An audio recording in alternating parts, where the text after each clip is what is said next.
All right, it's another day of doing the Homeric Rhapsody thing.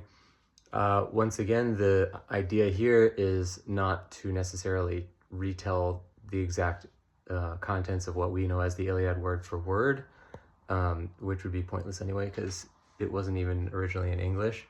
I'm also not necessarily attempting to create an entirely new thing. I am merely upholding the ancient tradition of oral storytelling, which is to say that you tell the story and stitch together the pieces on your own, and if you forget something, then that's not in the story that day. So I've been going through the Iliad, the story that we know as the Iliad, from beginning to end so far. I don't know if I'll keep doing that or what I'll be doing, but the point is to keep doing it. So let's keep going. We're in book 2 currently.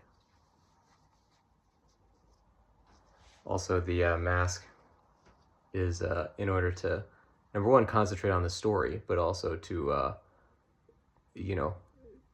I'm not working off of any references or notes or anything, and just coming up with it as we go. Just in case anyone's wondering too, I also don't think about it beforehand even at all. I don't plan, oh, I'm going to talk about this time, or I'm going to make sure to mention this. It's literally all coming off the top of my head, which I figure is more authentic. Although I think Homeric Rhapsodies probably did at least think through, the broad strokes. But for now, this is good practice.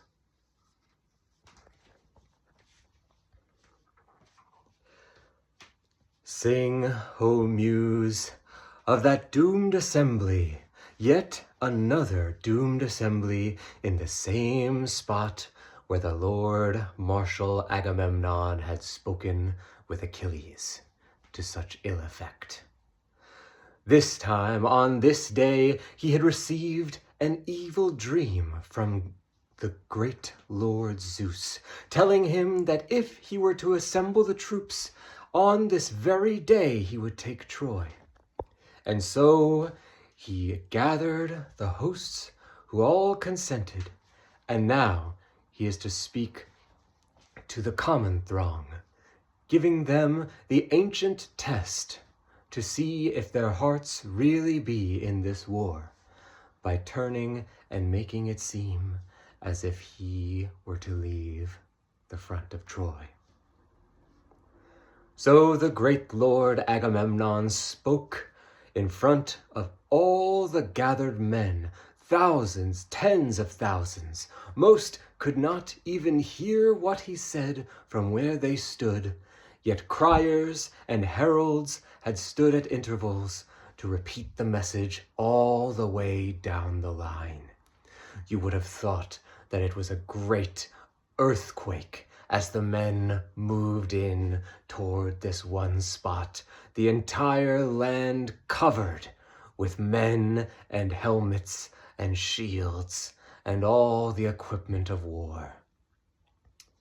Yea, a man standing above on Mount Ida would see a giant blot, as if some great squid had spurted its ink all across the landscape.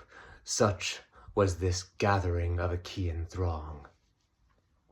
So Agamemnon spoke unto them. Men, it has been 9 long years.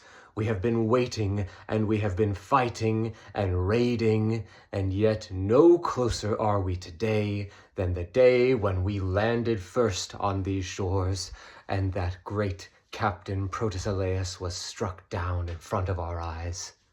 No, I was promised by Zeus that we would take this city, but it seems that the great son of crooked Kronos has a plan of his own, and he does not find it meet to allow us victory on this day or any other.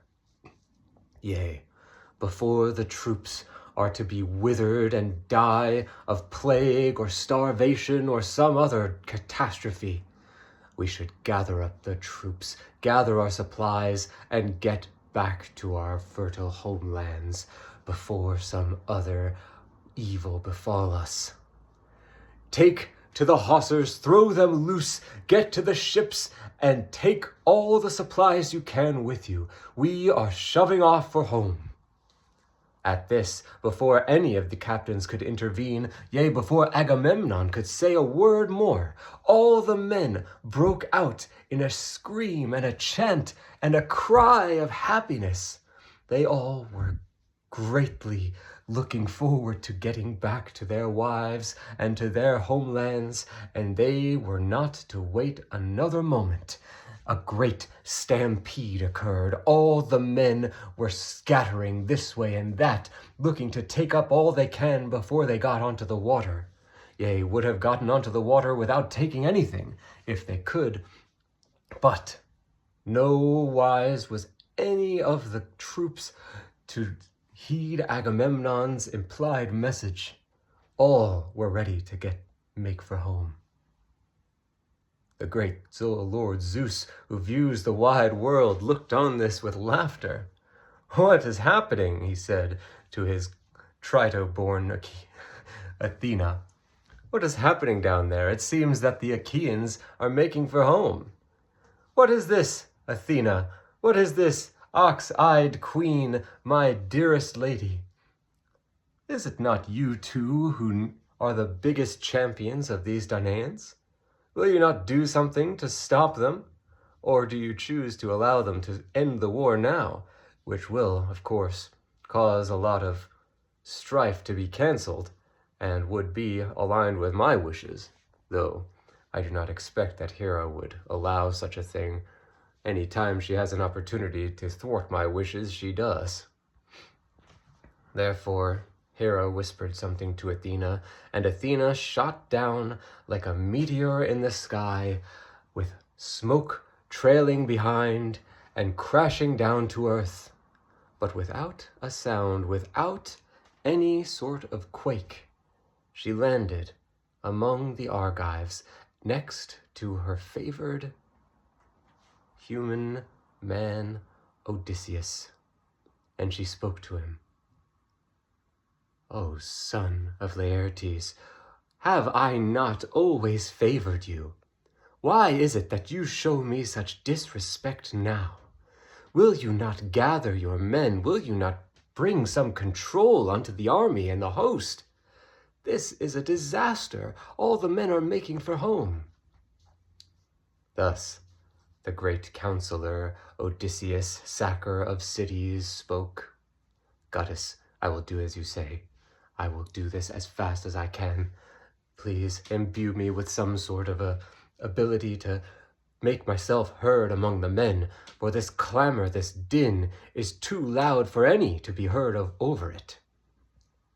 Thus she had imbued him with some Olympian charm, and off he went at a sprint. He took his cloak and allowed it to billow off, picked up by a herald behind him, and he made for Agamemnon, wrenching the great staff from his hands before a word could even be spoken by the man. Odysseus took up his staff and spoke to the heralds, telling each across the various throngs of men to repeat the message down the line that they are not to make for the ships. Whenever the great Odysseus saw any of the captains, he spoke to them. "How could you be so complacent? Do you not remember what Agamemnon had said to us just so many minutes before? We are not to allow the men to make for home. We are supposed to make it so that their hearts are afire for the war, so that they do not oppose Agamemnon's messages. If you allow this to go through, there will be great consequences for you and for all of us. So get your men in line, and I will get back to it. You are a greater man than this." Thus he spoke to all the various captains that he could find. But when he came up to a common throng, he spoke to them harshly. "Get yourself back into formation. How dare you think to go for home? Can you not see that this is some sort of trick from Agamemnon, that he is but testing you? You will be lucky to escape without flogging. Now get back to the main throng before I beat you with this staff that has been carven and handed down from gods to men. Odysseus, doing this and having the heralds do the same, finally had gotten the men to calm down and to head back to the assembly ground.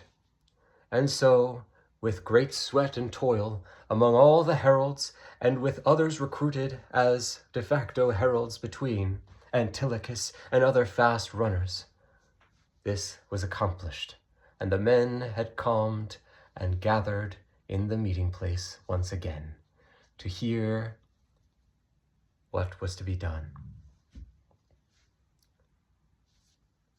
All right, that was pretty smooth. Maybe my best yet of one of these things.